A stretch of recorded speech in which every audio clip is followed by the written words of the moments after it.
नमस्कार दोस्तों, मैं हूं नीलम कोठारी और आज हमारे साथ हैं विपाशा वासु। इंडस्ट्री की सबसे बेहतरीन कलाकार तो उन्हें कह सकते हैं, मोस्ट फिट एंड अब जिस वेब सीरीज से वो आई हैं उनका इंतजार हमें और उनके फैंस को बहुत दिनों से था, क्योंकि वो इसमें किसी और के साथ नहीं, अपने हैंडसम हंग हस्बैंड के साथ है। सो विपाशा, बहुत बहुत स्वागत है मेरे शो में आपका। Thank you so much. Thank you. Such sweet words. Thank you so much. Thank you, thank you. तो विपाशा, आपको पता ही है कि आपके फैंस कितना बेसब्री से वेट करते हैं आपका और करण दोनों का। और करण से 2 दिन पहले ही मेरी बात हो रही थी, तो करण तो इज लाइक कि मैं विपाशा के साथ तो हर फिल्म करना चाहता हूँ, बट विपाशा ही मेरे साथ नहीं करना चाहती। तो ये जो शो आने वाला है और इतना अच्छा ट्रेलर है, मतलब आप तो इसमें सच की एजेंट लग रही हैं, और आई एम श्योर कि इसको करते हुए आपने बहुत इंजॉय किया होगा, जिस आपको देख के लग रहा है। तो इसके बारे में कुछ बताइए। देखिए, जो मुझे लगता है कि जिसको जो करना है वो हो जाता है। मेरा प्लान था कि अलोन के बाद और शादी के बाद कि हम लोग, मैं और करण, ज्यादा काम ना करें साथ में, और हम वही काम करें जो एज एन एक्टर हम दोनों को सेपरेटली पसंद आए, and then only we should work together. Because बहुत सारे ऑफर्स थे हमें, और मुझे नहीं लगता है कि एक कपल को अननेसेसरीली हर काम एक साथ करना चाहिए। तो but I think there were different plans for me, because पहले डेंजरस करण ने साइन की, और उसके बाद विक्रम भाट एंड भूषण पटेल, वो लोग सब चाहते थे कि मैं ये स्क्रिप्ट सुनूं, और मैं अवॉइड कर रही थी काफी वक्त तक, बिकॉज उस वक्त मैं काम करना नहीं चाह रही थी। मैं बहुत आराम कर रही थी, चिल कर रही थी, इंजॉय कर रही थी अपनी लाइफ। जो क्योंकि 15 साल की उम्र से मैं काम कर रही हूँ एज अ मॉडल, 19 साल से मैंने एक्टिंग शुरू की। तो first time in my life I was enjoying my time with my family, and फिर उन लोगों ने कहा कि आप प्लीज सुन लो, एंड मैंने सुना, और फिर मैंने पढ़ा, और फिर मैंने करण को कहा कि ये जो रोल है, ये मुझे अब समझ आ रहा है विक्रम क्यों कह रहे हैं कि that I should do it, and I really love it. So I'm going to be your co-star in this project. So that's how Dangerous happened for me. तो करण का कैसा रिएक्ट था, क्योंकि उनको पता था कि विपाशा तो मेरे साथ इजीली मानने नहीं वाली है, सो कुछ अलग रिएक्शन। हाँ, वो तो उनको पता था कि मैं मानने नहीं वाली हूँ, तो वो मुझे कभी फोर्स नहीं करते। उन्होंने मुझे एक्चुअली स्क्रिप्ट के बारे में बताया भी नहीं था। मुझे बताया था कि उन्होंने ये भूषण की फिल्म साइन की है, एंड मैं कभी कभी उसके प्रोजेक्ट्स के बारे में सुनती हूँ, और कभी कभी जब मेरा मूड नहीं रहता है तो मैं नहीं सुनती हूँ। तो वो मुझे फोर्स नहीं करते। जब मैं कभी सामने से खुद पूछती हूँ तो वो बताते हैं, वरना वो बहुत एक्साइटेड रहते हैं शेयर करने के लिए। पर मुझे करण की नरेशंस पसंद नहीं है, और फिर अगर वो मुझे पूरा स्क्रिप्ट दे उनका पढ़ने के लिए, तो मुझे लगता है नहीं, ये मैं एक्स्ट्रा काम कर रही हूँ, ये मेरा काम तो है नहीं, ये उसका काम है, मैं क्यों उसकी स्क्रिप्ट पढूं। तो इसलिए मैं जब करण कुछ नरेशन करना चाहते हैं अपनी, मैं सुनती नहीं हूँ। तो पर जब मैंने हाँ कहा तो वो बहुत ही खुश हो गए, और मैं भी खुश थी। करण के साथ काम करना बहुत, मेरे लिए बहुत, it's very dear to me, but that's why I don't want to do it on, means ऐसे ही नहीं करना है। कोई अगर रीजन अच्छा हो तभी साथ में काम करो।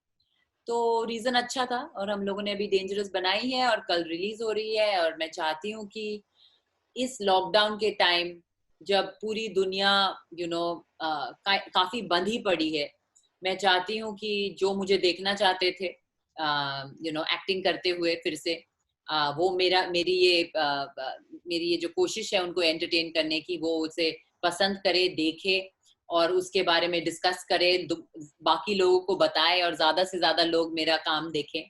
और अच्छा लगता है कि एज एन एक्टर ऐसे टाइम पे जब थिएटर्स बंद है, फिर भी लोग हमारा काम देख पा रहे हैं, and thanks to the OTT platforms, you know because of them लोग भी एंटरटेन हो रहे हैं, और हमारा काम भी उन तक पहुंच रहा है।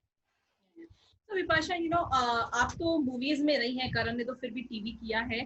तो ये जो आपकी कल मूवी हो रही है, आपको हमेशा एक फ्राइडे वाला जो रहता होगा, पहले जो था box office number, Friday release, वो सब कैसा डिफरेंट है इस बार, क्योंकि मूवी ओटीटी पे आती है। हाँ, मैंने करीबन, आई थिंक अभी एक जर्नलिस्ट ने मुझे बताया अराउंड 80 फिल्में मैंने की है शायद। उन्होंने गिनती करके बताई, मुझे तो कुछ याद ही नहीं रहता है, कुछ मैं गिनती रखती भी नहीं हूँ। हाँ। तो हाँ डेफिनेटली मैं वैसे बहुत ही डिटैच्ड रहती हूँ अपने आउटकम से, कि काम मैंने अच्छा किया। फिर क्या होता है, film making is not only about creating the creative content, उसके जो आगे जो बिजनेस होता है कि किस दिन रिलीज हो रही है, कितने थिएटर्स मिल रहे हैं, कौन सी फिल्म के साथ रिलीज हो रही है, कितनी मार्केटिंग हुई है, मार्केटिंग बजट क्या है, बहुत सारे रीजंस होते हैं फिल्मों के चलने या ना चलने का। सिर्फ कंटेंट अच्छा बुरा उससे डिसाइड नहीं होता है। तो मैं ज्यादा अपना काम अच्छे से करके प्रमोशन करके मैं थोड़ा बहुत डिटैच्ड हो जाती हूँ हमेशा।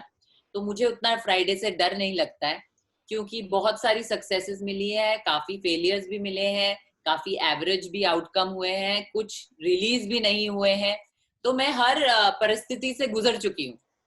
तो लेकिन ये एक्साइटिंग है कि मैं बहुत दिन बाद एक प्रोजेक्ट कर रही हूँ और कोई फ्राइडे नहीं है। फ्राइडे है, कल फ्राइडे ही है, पर ये फ्राइडे वैसी फ्राइडे नहीं है, वो बॉक्स ऑफिस वाली जो next 3 days are like critical and सब अपना देख रहे हैं क्या हुआ, कौन सी कितना हुआ, क्या कलेक्शन हुई, क्या ओपनिंग हुई। तो इट्स अ लिटिल बिट आराम। तो अच्छा है, मैं एंजॉय कर रही हूँ ये नई किस्म की रिलीज।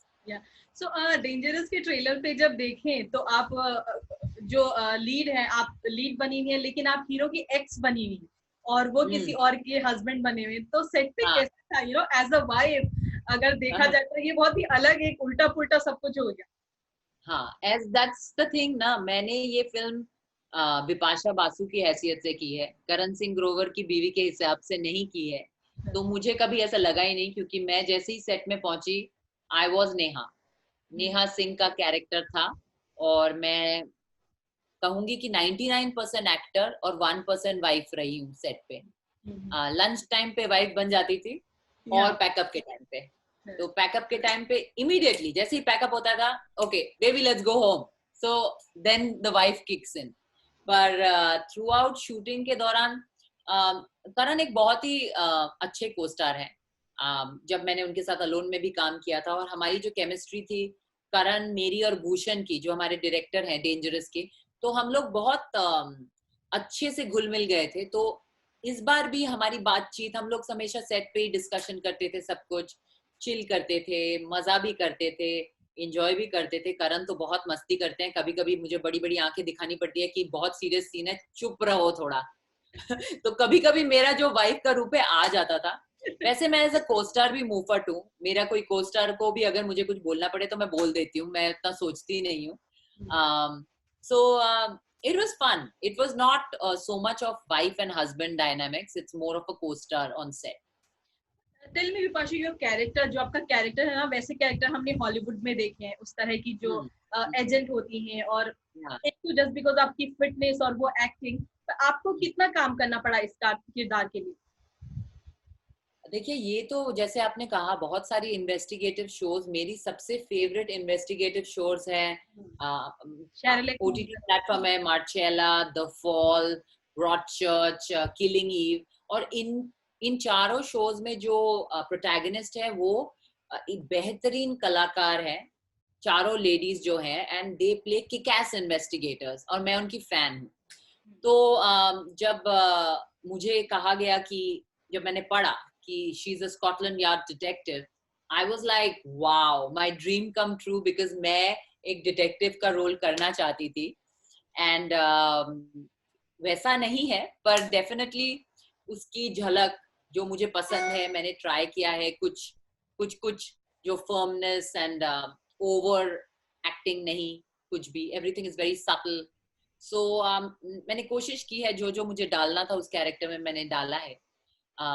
एंड जो इंटरेस्टिंग पार्ट है कि नेहा एक बहुत ही अच्छी डिटेक्टिव है, बहुत नामी डिटेक्टिव है जो सब कुछ सॉल्व करती है, लेकिन एक बहुत ही वल्नरेबल साइड है उसका, जैसे हर औरत में होता है, दिल। तो प्यार है, जो प्यार, what she wants in life, the kind of love she wants in life, तो उससे लेके कॉन्फ्लिक्टेड रहती है, and it kind of sometimes affects her work. तो that is the human drama of Neha throughout the show.